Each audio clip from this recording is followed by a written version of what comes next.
Can you tell us about the origins of your work on the Kervaire invariant? Well, that's an amusing story. So I guess it was 66. There was a month or 2 months of topological activity in Geneva, Switzerland. Heffliger was the main guy. Terry Wall was there, and many others. And I remember Terry Wall gave a lecture, and he had just created non-simply connected surgery, which was a fantastic achievement that he had done. Really wonderful piece of work. And then he gave this lecture, and he was proving some theorems which were generalizing my theorems in the simply connected case, and he was generalizing them to having a fundamental group. And he never mentioned my original theorem in the non-simply connected case. And so I got terribly angry. And I said the only way to penalize him for this is to show his theorem is wrong. And so I went to work to try to prove his theorem was wrong. Well, his theorem was perfectly right.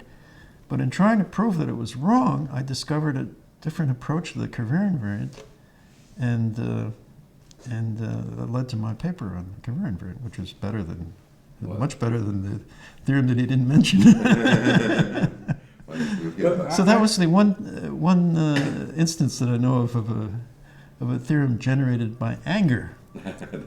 Well, a lot of theorems are generated by envy, say, or various other things. Not many by lust.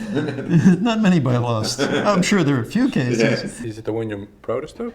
I mean, that's one of the three things that I'm proudest of.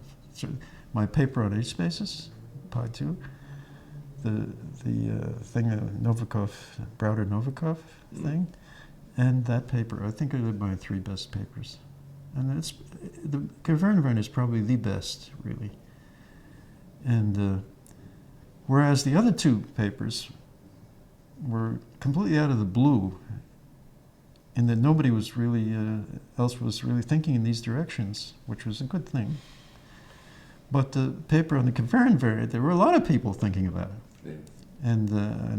And Brown and Peterson had done this very nice special case of dimensions 8k plus 2, and so on. And of course, ultimately it led to the solution 3 years ago of the so-called Kervaire invariant conjecture.